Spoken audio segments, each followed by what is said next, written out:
What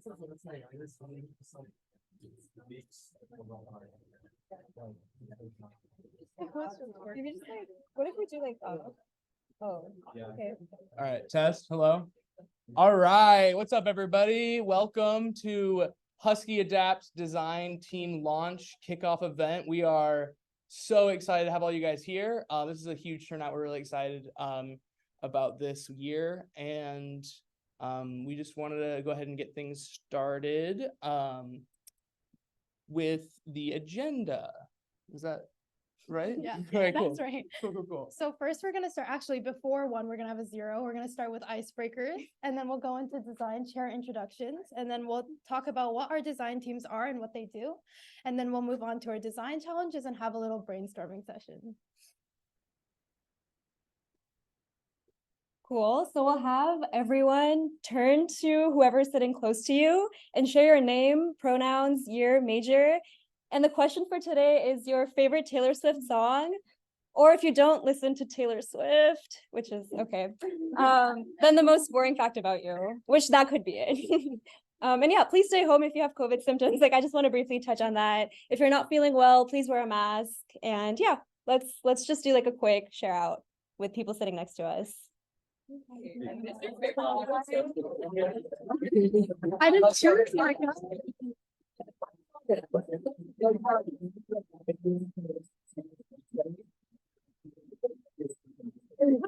That's not part of the icebreaker. We need to figure out how to be able to see the next. We need to be able to figure out how to see the next slide.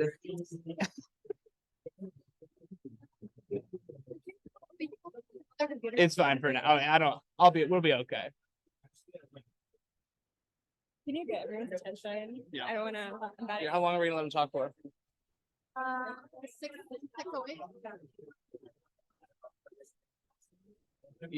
Yeah, 6:08:30.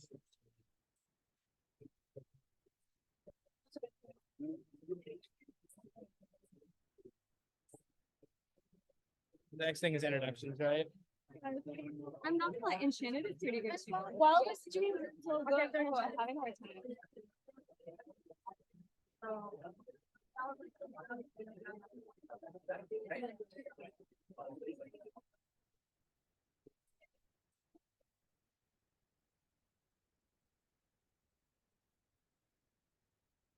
That's long enough. I said, well, I didn't know if waiting until 6:08 would be long enough, but it definitely will be.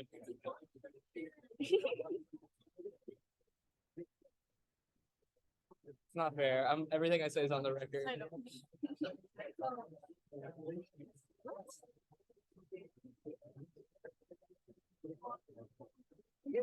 All right, we're gonna go ahead and bring it back together. Thank you guys for doing that. Now, Want to share out? oh yeah, does anyone have a Taylor Swift song they're very passionate about, like they believe is truly the best one? Love Story. Yes, it's a good choice.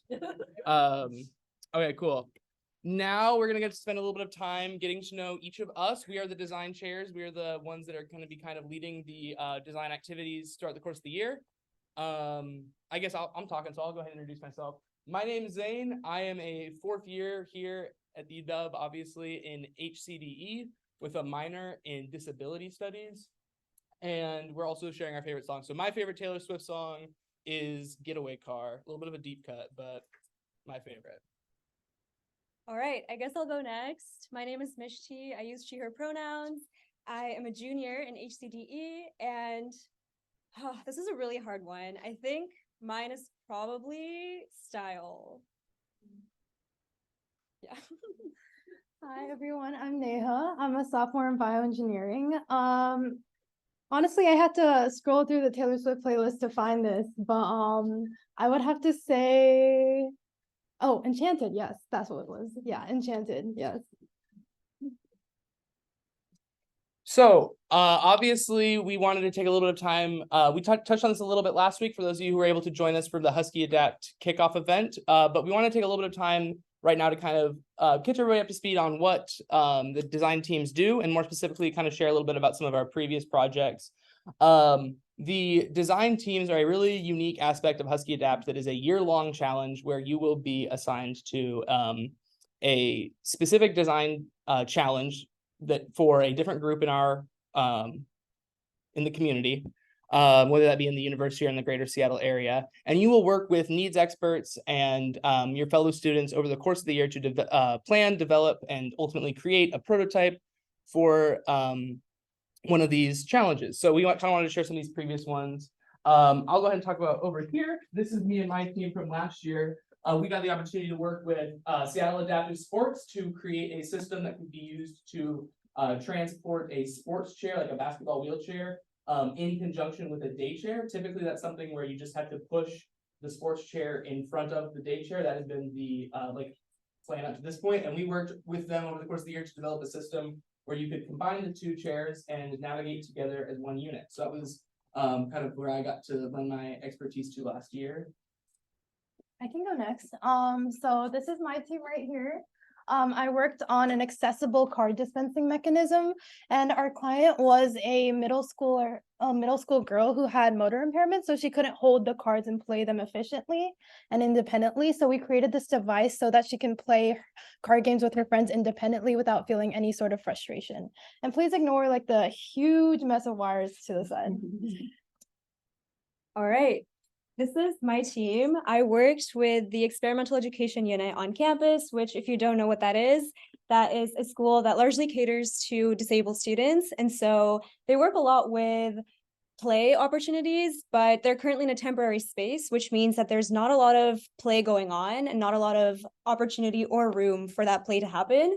And so my team had a really fun project. We made an interactive version of the game, The Floor is Lava. So it was really cool. We made a very big portable giant mat that had LED lights, and it was very interactive. So kids with disabilities and without disabilities could play together and collaborate and also engage in sensory play, which is a really important part of growing up. So that was kind of what I worked on. And on the bottom, there are some of our like past projects, such as like a prosthetic hand, and some other devices there. Yeah, so what do our design teams do? So we kind of segment it into the 3 quarters that we have. In the fall, we start with meeting our needs experts and research and ideation. And this might look like brainstorming, a very, very lo-fi prototyping, maybe with cardboard, paper. And then we start writing our needs statements to really hone on in what we're doing. In the winter quarter, this is basically just prototyping. It's prototyping. My team last year, we started with something like very, very lo-fi cardboard. And then we moved on to that mess of wires you saw later. And then the spring quarter, it might still be prototyping, but this year we want to implement testing and iteration. And then we'll also have our final showcase.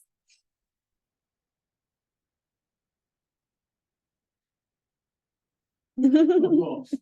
So over the course of the entire year, there's going to be some kind of reoccurring things that you'll get to be a part of if you're on the design teams. These will happen all the year throughout. Every quarter will have different instances of these, but your team will be assigned to one of the 3 of us, which will be your design chair for your project. We will have team check-ins with you on a regular basis just to see how the project's developing, see how we can support you, and kind of have that opportunity to engage with each other in that way.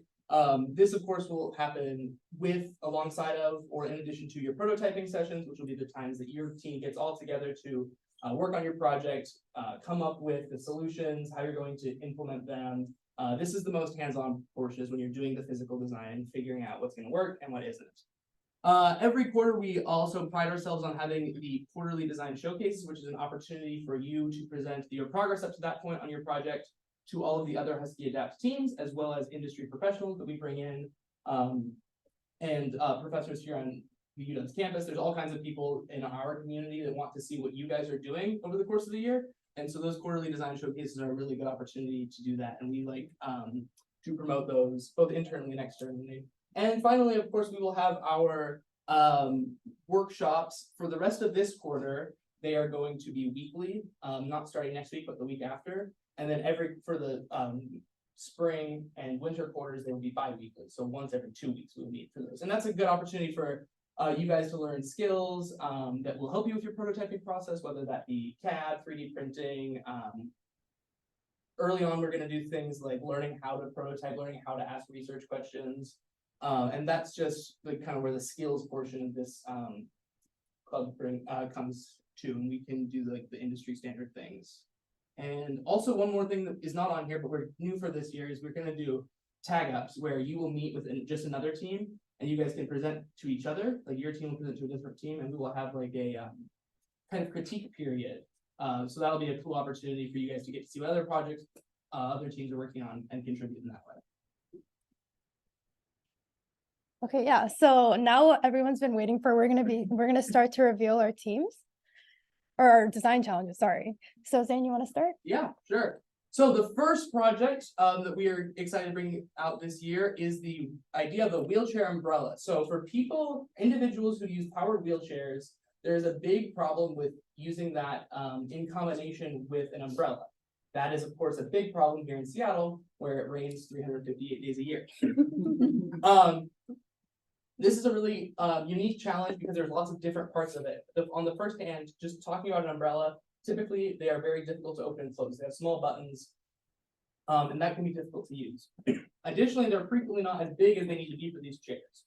When you're trying to protect all of somebody who's sitting down, as well as the electrical components of a powered chair, you can run into problems with the positioning. And finally, and also, like I said, because they're difficult to open and close, the ideal solution for this project will be a rain protection device that at the push of a button can be extended to completely cover and protect the powered wheelchair. And then this press of that same button will be able to retract. And what that looks like is going to be up to the team, but obviously assigned to this project, but there's a lot of freedom with that. And we will be working with a local clinic on this project as well that has people that will be more than happy to help test this project out. So our second prompt is a mouth stylus holder. So what is a mouth stylus? This is an assistive device that allows individuals with quadriplegia or tetraplegia to independently interact with iPads, tablets, and other touchscreen devices. So our challenge for you is to create a self-stabilizing mouth stylus holder that is universal. This means it should be able to attach to a bedside table, a bed, or a power wheelchair. This will allow for independent access for the individuals who use these styluses, I don't know. And this will be a great way for you to build skills such as CAD, 3D printing, and who knows what else. Okay. All right, so the next project that we're taking on that I'm super thrilled for is a partnership with a local pediatric clinical specialist. And essentially what the project involves is a 3-sided structure. So it's a very small little room of sorts for children with significant visual impairments that can be used as an activity space to help with movement and play. And so your task would be to build this physical space from scratch and also involve some design experiences within that physical space for those children who will be interacting with this little room. And what's great about this is that it can be very low tech or high tech, depending on what you want to make of it. So there's a lot of potential for those opportunities. And some examples of what can be put inside this little room include switches, sensors, hanging objects, amplification of vocalizations, sensory play. So there's lots of opportunities for creative design, and this task is very well defined, but there's just a lot you can do with it. And the partner that we have for this project is also amazing. So there are lots of opportunities there as well. So one more project is sensory enhanced embroidered books. So the prompt is to find a way to create children's books that allow for tactile feedback, audio feedback, something that engages all of the senses. This will allow children with visual impairments to participate in the important developmental processes. And a priority for this is to create a reusable spine to reduce costs and need for electronics. And there actually is a potential opportunity to submit this design to a competition in Europe. So this project, we will be working with partners actually at UW, part of the mechanical engineering program. So yeah. So the other project that I will be kind of leading this year is the volume controlled sipping cup. We had a family in our community approach us. They have a 9-year-old daughter with Down syndrome who struggles with something called grading, which is the term when you drink out of just an open cup. It is your ability to gauge the water flow. And this is something that their daughter really struggles with. She is incapable of drinking out of a normal cup and doesn't have the strength to use a straw. Seeing as she is 9 years old, she doesn't want to use a sippy cup. That's not really something that she's interested in. She would like to have a cup that she can drink out of normally. So this family has approached us with the challenge of creating a cup that controls the flow of water to only be a certain amount, a measured amount that can come out with each tip. This family has been working on coming up with a solution for a while. They have tried. Cool. They have tried products that exist out there already, and they do not work. So this is an opportunity for you guys to out-design the current market and figure out a better solution than what is out there right now. All right, our final project is kind of different from the rest of them in that it's a little bit more based on a system approach. So we're looking at the whole system of like libraries. So currently the issue is that libraries follow the American Disabilities Act, and they do have the bare minimum accessible tech that's required of them to have. And this project specifically focuses on having individual snap-on accessories for adaptive hardware. So it's system-based project with a lot of scope for identifying specific individual accessories that we can add to libraries to make the tech there a lot more accessible. And there's a lot of potential to publish user guides for local libraries for this adaptive hardware. So we'll also be working with the King County Library System, I believe, and there's a couple of other organizations involved and lots of system-based work in this project. Okay. Cool. So now that you guys know the projects, we're going to do a quick activity to help you figure out what projects you might be interested in. So try to form groups of 3 to 4 people within where you're seated and introduce yourselves if you haven't already, and choose one of the design challenges that we talked about previously. And we can also go back to any of the slides if you want to see any of them, and brainstorm 2 ideas to address these challenges. So how you would approach these problems, what ideas you might have, and things of that nature. And then if we have time, we're gonna share out as well. Yeah, I'll be passing around paper, so feel free to draw pictures, lo-fi model.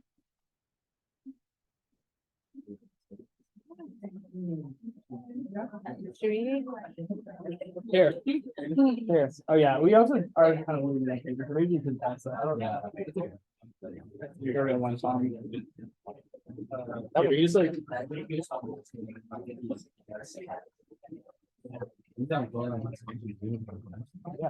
Oh, good idea. So they're probably gonna be sorry.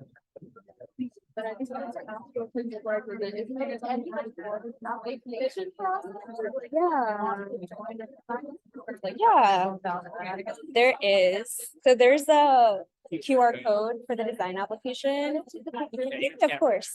These slides will also be uploaded, so if for some reason you can't access that right now or whatever, it'll be up there later. But yeah, our deadline for that is next Wednesday, a week from today. So yeah. And then the QR codes will be in where? Like, is it gonna be in the Instagram or like the newsletter that you guys send out? The Well, website? it'll be on the website. We're gonna upload the slides, I think, and We'll probably also post on Instagram. Yeah, definitely. Okay, Yeah. thank you so Of much. course. Thank you for stopping by. Yeah, I figured as much. How close did we get? Not very close. Cool. Like majority. Cool. Okay. I don't know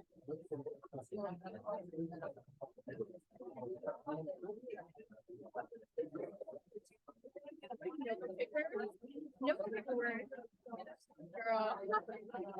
It is so sad. Every institution. Maybe I'll do that. Yeah, that works. As long as it, yeah, as long as it's so like. Do you guys want to pass it out? Thank you for helping. Well, I'll give you more. Yeah. That's probably not enough. Okay, that should be more. Should I go back to the just a second?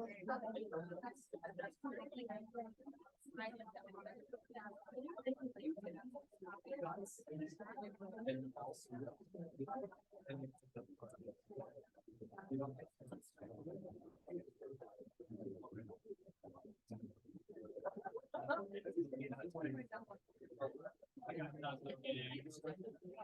could run it.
Okay, it has come to my attention that there might be a little bit of confusion. So what this next kind of 10-ish minutes looks like is for you and the group of people around you to think over the projects that we presented, and come up with a potential maybe solution for one of them, like just like a really lo-fi version that you may be able to share out later. I just wanted to give a double like heads up on what that is. And I'm gonna go ahead and put the slides back up so you guys can kind of look through them, and I'll be cycling through those for you guys. But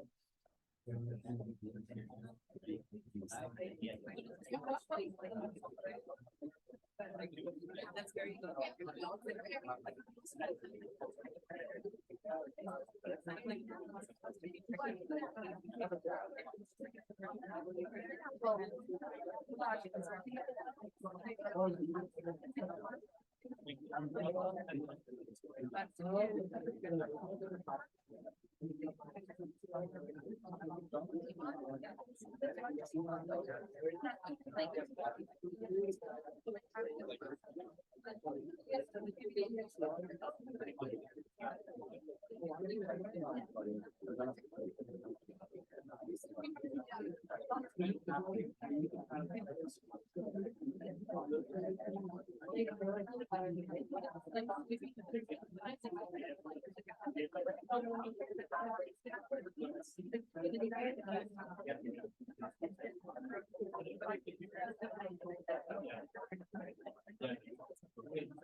What?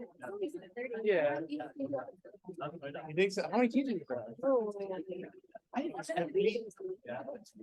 I think it's, yeah, because here we need to have time for questions, because there will be questions, I'm sure. And, yeah.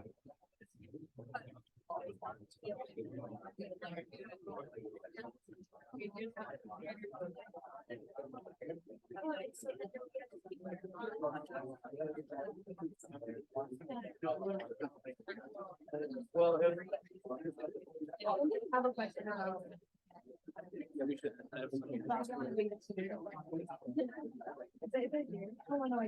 It needs to be two first, it needs to be one if you're interested, and then it's two first, and then it needs to be like a five. Can we add that now? Is that? Well, I don't think that better.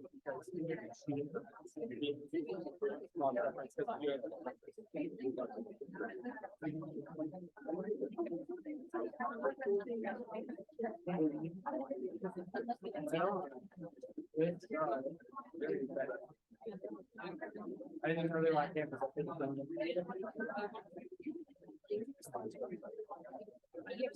I did this. Oh, actually, I haven't yet. It's sitting in my hand. I saw it and I was like, that's the morning raise. I'm definitely applying it. You know what? You're all really good. Wait, because I think last time they did ran with like, are you interested in doing it and then why? And if we could do that formatting, I would. Yeah, I would agree. Okay. But as soon as we put it up there, people. Yeah.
We're done. Cool.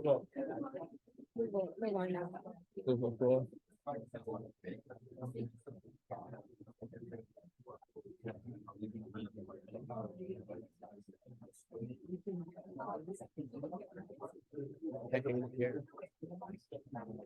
All right, that's been a little bit more than 10 minutes. If I could have you guys kind of start to wrap up your ideation and bring it back together. I know that myself and the other design chairs would truly love to hear some of the ideas that you guys have come up with. Does anybody have anything that they would please feel comfortable sharing for their proposed solution? Yeah.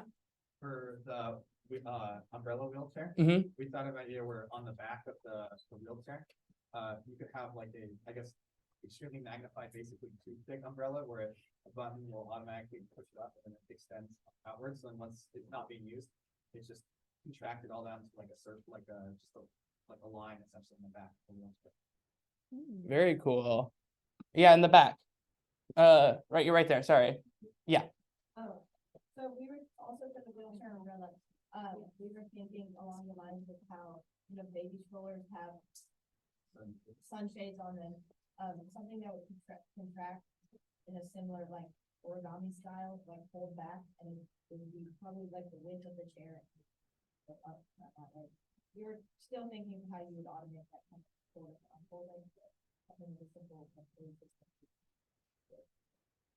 Very cool. Seems like a really good start. Does anyone have any design challenges that aren't the wheelchair umbrella? I appreciate all the enthusiasm. Yeah, it's far back. Yeah, right there. So we have like two, we have like the big mouse stylus. We were sure whether like the folder means like if we put down like a solution that was like to be the one it's being used.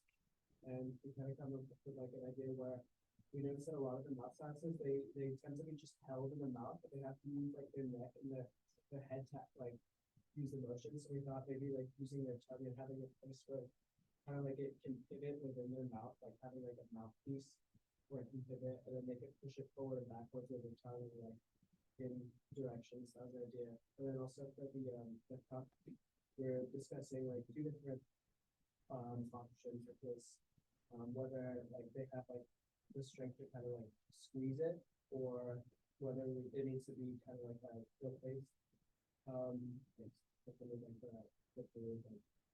going into what I was talking about, but we're kind of just discussing like the ergonomics and kind of like making it easy to use and knowing like what direction it can be used and how it should be followed. And the kind of system we're using. Very good. Well, thank you guys all so much for sharing. I think there's one more. Was there one more? Yeah. Did you want to share? Oh, we got two more, yeah.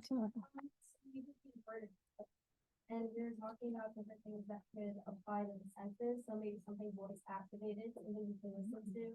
And then a special way to turn the page, like pulling something, so you have a thicker spine, so you can pull something to turn it, or make turning the page fun, basically.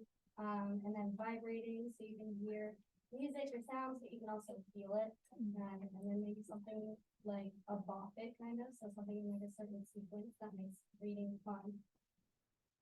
Oh my goodness. Thank you for sharing. In the front. We have like a few ideas for the little room, but one of them was, so we would make like for example, like a flower, like maybe like multiple flowers around the room. And instead of it being like an actual flower, it would be like designed into like how a flower would look like. And then like if you touch it, like let's say like there was like one that was made out of fur, for example, you would touch it and then it would release like an aroma of the flower so that you can use two of your senses. Interesting. Very cool. Thank you for sharing. All right. Thank you to everyone for sharing. Yeah, thank you guys. This is me. That's me. All right, cool. I'm missing my cues all night tonight. So this is the moment you guys have been waiting for. This is the design application QR code. Of course, these slides are going to be uploaded to our website, so will be able to access it from there. We're also going to try to send it out in the newsletter and stuff. But if you guys are here now and you see it right there, go ahead and snag that. Our application process opens now and will be open until next Wednesday. Applications close next Wednesday, and that's when we will go into deliberation and start formulating the teams from that. But you guys have 1 week from today. There is no design team meeting next Wednesday, but the following Wednesday is when we will start our weekly workshops, and by then you will be informed whether or not you were placed onto a team and what team that is, and we will move forward from there. You guys will have your team then, and we will do a design challenge on that day. Is that correct? Yes. Yes. We're gonna do like a mini design sprint 2 weeks from now with your team, a good way to get to know each other and kind of get started working together in the same space before jumping into your project. We wanted to take a moment to open the floor up for questions. Do you guys have anything to add to this before we go to that? Yeah, I really quickly want to say that if you have any doubts about your skill set or what you feel like maybe you don't feel super confident in certain skills, I still encourage you to apply. It's not competitive in the sense that we're looking for certain skill sets. It's really, we want to be inclusive of everyone and where you come from and your backgrounds. And HuskyADAPT is a great place to develop those skills that you want to develop too. So please apply. We'd love to see your applications. And yeah, thank you for being here too. Anything else? Yeah, now we'll just take a minute to go ahead and oh yeah, there you see our deadline there. But those are our emails. If you guys have anything that you need to reach out to us about, please feel free to do that. But other than that, this is kind of just a time we open it up for if anyone has any questions that they would like to field at this moment. That's what we're here for. So thank you guys so much for coming. Yeah. In your experience, what's the typical like weekly time for this? I can take this. It can go anywhere from 5 to 10 hours per week. It just depends on the team you're in. For example, my team last year met around 2 times per week for about 2 hours each. And we Depends on your team. yeah, it definitely depends on the team. Yeah. Yeah. But you can meet anywhere from once a week, like once every 2 weeks. It just depends as long as we see some progress.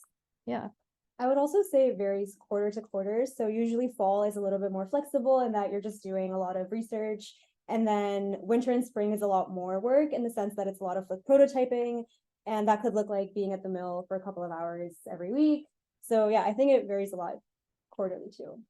I'll also say it can vary from week to week. Like we try to be really understanding of the fact that we are also STEM majors and a lot of you are STEM majors. And so like there are midterms and things happen and we get that. So we are flexible, but there is a little bit of a time commitment just because at the end of the year, we want to have something to show for all the work. So that's kind of our rationale behind that. Any other questions?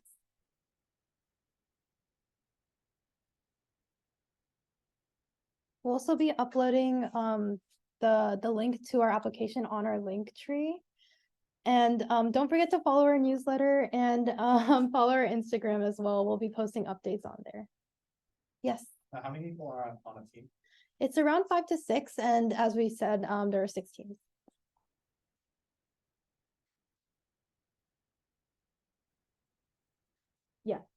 What are like the most important skills that you say you've learned from your projects? It's a really good question. We can all go. Wanna say this? How about we start from Yeah. Sure. So I came into HuskyADAPT knowing a pretty good amount of CAD and 3D printing, which was cool, but like it's something that we teach. And if I hadn't known that, I would have really appreciated to learn that. Everything I know about Arduino has been learned through HuskyADAPT, which is probably, I guess that's maybe where I made the like biggest jump in my like knowledge, was learning a lot about like physical computing and that kind of stuff. But yeah, I would say that, and then my soldering skills have definitely increased a whole bunch.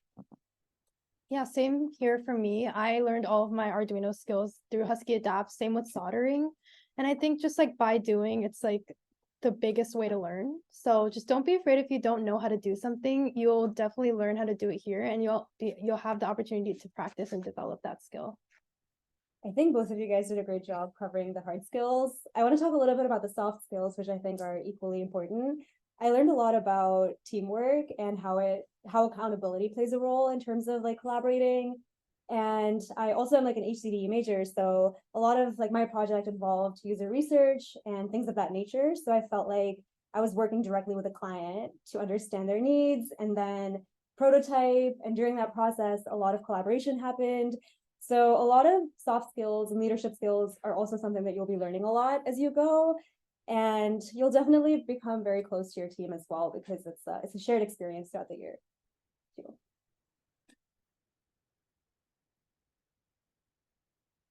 Any final questions, comments, concerns? I have a comment to add to. I'm an alum, so I was a lead of this program for 2 years, and I was on like design teams. I was gonna jump with 3 of them.